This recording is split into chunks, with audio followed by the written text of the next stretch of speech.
इस वीडियो के अंत तक आप जानेंगे इस पाठ से संबंधित संपूर्ण जानकारी।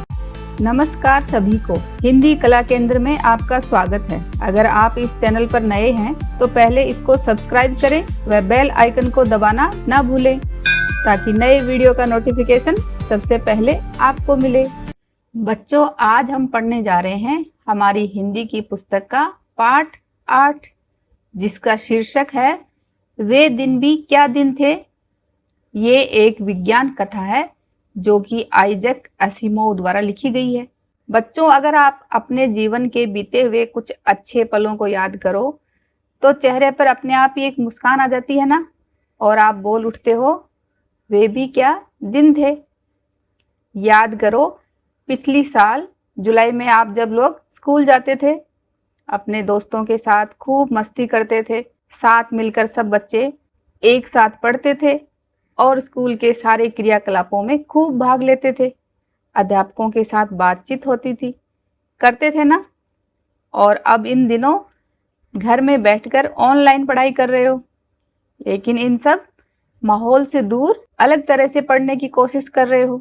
तो आपको लग रहा है ना वे भी क्या दिन थे। ऐसा ही आज का हमारा पाठ है जो कि भविष्य पर आधारित एक विज्ञान कथा है। बच्चों, आप ये सोचो, इन सालों में आप जिस तरह अपने दोस्तों के साथ स्कूल जाते हो, अध्यापक या अध्यापिकाओं के साथ पढ़ते हो, अपने विषयों को उनसे समझते हो, पेन, किताबें व कॉपियों की सहायता से पढ़ते व लिखते हो, इन सब बातों को अगर एक डायरी में लिख दो और जिसको पढ़ा जाए लगभग 135 साल के बाद, यानी 2155 में, वो भी आगे आने वाली पीढ़ियों द्वारा, तो उस समय उनको कैसा लगेगा।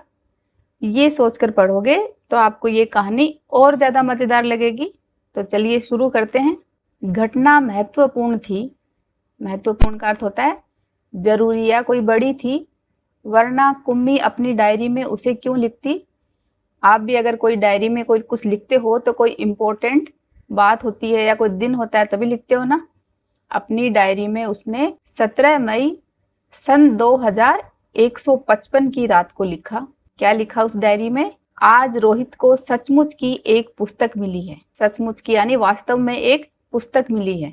ये पुस्तक बहुत पुरानी थी। कुम्मी के दादा ने बताया था कि जब वे बहुत छोटे थे तब उनके दादा ने कहा था कि उनके जमाने में सारी कहानियां कागज पर छपती थी और पढ़ी जाती थी। पुस्तकों में पृष्ठ होते थे। पृष्ठ यानी पन्ने होते थे जिन पर कहानियां छपी होती थी, और हर पृष्ठ पढ़ने के पश्चात यानी हर पन्ने को पढ़ने के बाद में दूसरा पृष्ठ पलटकर आगे पढ़ना होता था। सारे शब्द स्थिर रहते थे। स्थिर का अर्थ है कि स्थायी या ना चलने वाले, चलते नहीं थे जैसे आजकल पर्दे पर चलते हैं। तो ये सब बातें तो आप आज अपनी किताबों को देखकर समझ ही रहे हो, लेकिन ये बच्चे कुम्मी और रोहित, इनकी ये सब चीज़ें देखी हुई नहीं है। इनको नहीं पता कि किताबें, पुस्तकें कैसी होती हैं। रोहित ने कहा था कितनी पुस्तकें बेकार जाती होंगी, एक बार पढ़ी और फिर बेकार हो गई। अब तो हमारे टेलीविज़न के पर्दे पर न जाने कितनी पुस्तकों की सामग्री आ जाती है। सामग्री यानी सामान, यानी बहुत सारी पुस्तकें एक साथ आ जाती हैं और फिर भी ये पुस्तक नई की नई रहती है। कुम्मी ने भी रोहित की हाँ में हाँ मिलाई। फिर पूछा, तुम्हें वह पुस्तक कहाँ मिली? रोहित ने बताया, अपने घर में। एक पुराना डिब्बा कहीं दबा पड़ा था, उसी को फेंक रहे थे कि उसमें ये पुस्तक मिली। रोहित और कुम्मी को पुस्तकों को देखकर आश्चर्य हो रहा है, क्योंकि उन बच्चों ने पुस्तकों को कभी देखा ही नहीं है। इसमें क्या लिखा है? स्कूलों के बारे में लिखा है। स्कूल? कुम्मी ने प्रश्न किया। उसके विषय में लिखने को है ही क्या? विषय यानी स्कूल के बारे में लिखने को है ही क्या? हर विद्यार्थी के घर में एक मशीन होती है जिसमें टेलीविज़न की तरह का एक पर्दा होता है। रोज नियमित रूप उसके सामने, रोज नियमित यानी रोजाना एक तय समय पर बैठकर हमें वह सब याद करना होता है जो वह मशीन हमें बताती है। सारा गृह कार्य घर पर करने वाला काम करके दूसरे दिन उसी मशीन में डाल देना होता है। हमारी गलतियां बताकर फिर वह हमें समझाती है, एक विषय पूरा होने पर वही मशीन हमारी परीक्षा लेकर हमें आगे पढ़ाना आरंभ कर देती है, यानी आगे पढ़ाना फिर शुरू कर देती है। कहते कहते कुम्मी थक गई। अंत में बोली, कितना उबाऊ होता है ये सारा स्कूल का काम। उबाऊ यानी उबाने वाला या बोरिंग। जब आप एक ही काम को करते करते थक जाते हो तो लगता है ना कि ये कितना उबाऊ है।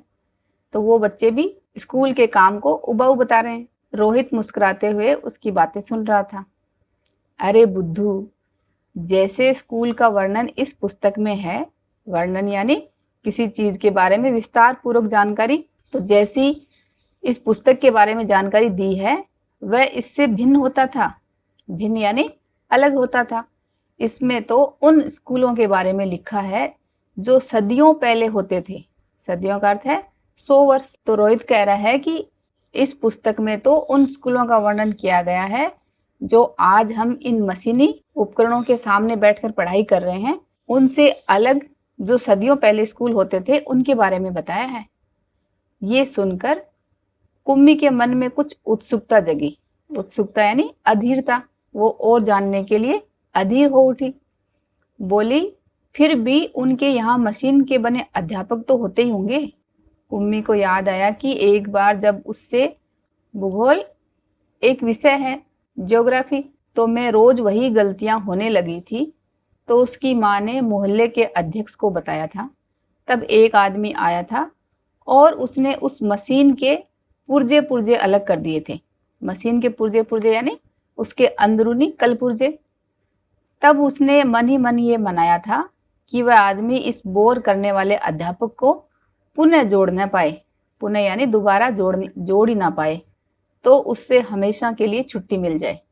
लेकिन उस आदमी ने मशीन को फिर से जोड़कर उसकी माँ को बताया था। लगता है मशीन के भूगोल की चक्की यानी उसका जो चक्र या डिस्क है, कुछ तेज रफ्तार पर थी, वो तेज गति पर चल रही थी। सो आपकी लड़की के लिए उसे समझना कठिन हो गया था। मैंने अब उसकी गति यानी उसकी चाल है उसको कुछ धीमी कर दी है। सो आशा है अब ठीक रहेगा।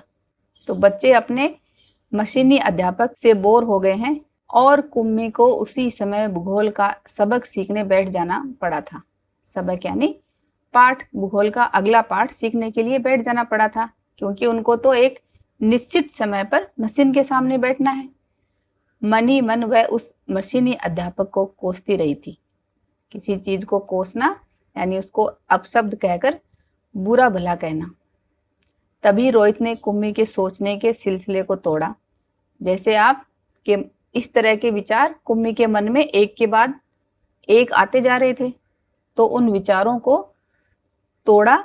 तो सिलसिला यानी उनके क्रम को तोड़ा। बोला, हाँ, तब अध्यापक तो होते थे, परंतु मशीन नहीं, स्त्रियां और पुरुष होते थे। क्या कहा? कहीं कोई स्त्री या पुरुष इतने सारे विषय हमें सिखा सकता है? क्योंकि अब उन बच्चों को तो ये सब सुनकर आश्चर्य हो रहा है, क्योंकि उन्होंने तो कभी अपनी जिंदगी में अध्यापक, स्कूल, किताबें, कॉपी ये सब कभी देखा ही नहीं था। क्यों नहीं? वह बच्चों को सारे विषय समझाते थे, गृह कार्य देते थे और प्रश्न पूछते थे। अध्यापक बच्चों के घर नहीं जाते थे, बल्कि बच्चे एक विशेष भवन में जाते थे जिसे स्कूल कहते थे। कुम्मी का अगला प्रश्न था, तो क्या सब बच्चे एक समय में एक जैसी ही चीजें सीखते थे? हाँ, एक आयु के बच्चे एक साथ बैठते थे। आयु यानी एक उम्र के बच्चे एक साथ बैठते थे। जैसे बच्चों, आप लोग भी अपनी कक्षा में सब बच्चे लगभग एक ही उम्र के हो, कोई 2-4 महीने का अंतर होता है बस। लेकिन माँ कहती हैं कि मशीनी अध्यापक हर बच्चे की समझ के अनुसार पढ़ाता है।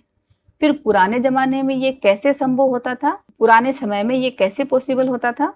तब वे लोग इस प्रकार नहीं करते थे। रहने दो, तुम्हारी इच्छा नहीं है तो मैं वह पुस्तक तुम्हें नहीं दूंगा। कुम्मी झट बोली, झट यानी जल्दी से बोली, नहीं नहीं, मैं उसे पढ़ना चाहूंगी कि तब स्कूल कैसे होते थे, कितनी अजीब अजीब बातें जानने को मिलेंगी। इतने में अंदर से माँ की आवाज सुनकर कुम्मी बोली, लगता है सबक का समय हो गया है, यानी पढ़ने का समय हो गया है। रोहित भी उठा और अपने घर की ओर चला गया। कुम्मी अपने घर की ओर चली गई। अंदर मशीन आगे का सबक देने को तैयार थी, यानी अगला पाठ पढ़ाने के लिए तैयार थी। मशीन से आवाज आनी आरंभ हो गई। सबसे पहले आज तुम्हें गणित सीखना है। कल का होमवर्क छेद में डालो। कुम्मी ने वैसा ही किया। वह सोच रही थी कि कितने अच्छे होते होंगे वे पुराने स्कूल, जहाँ एक ही आयु के सारे बच्चे हंसते खेलते कूदते स्कूल जाते होंगे और पढ़ाने वाले पुरुष और स्त्रियां होते होंगे। इतने में मशीन से स्वर आना आरंभ हो गया था, यानी मशीन से आवाज आनी शुरू हो गई थी और पर्दे पर चलते हुए अक्षर एवं अंक आने शुरू हो गए थे। और कुम्भी सोच रही थी कि तब स्कूल जाने में कितना आनंद आता होगा, कितने खुश रहते होंगे सारे बच्चे। तो इस तरह बच्चों, ये कहानी उस समय का वक्त बता रही है जब बच्चों ने देखा ही नहीं कि कैसे स्कूल होता है, कैसे अध्यापक अध्यापिकाएं उनको पढ़ाते हैं, किताबें होती हैं, उन पर नोटबुक में लिखा जाता है, पेन पेंसिल कलर ड्राइंग करते हो। इन बच्चों ने तो सिर्फ ये मशीन देखी है बस, जो ये मशीन इनको निर्देश देती है उसी के अनुसार ये पढ़ाई करते जाते हैं।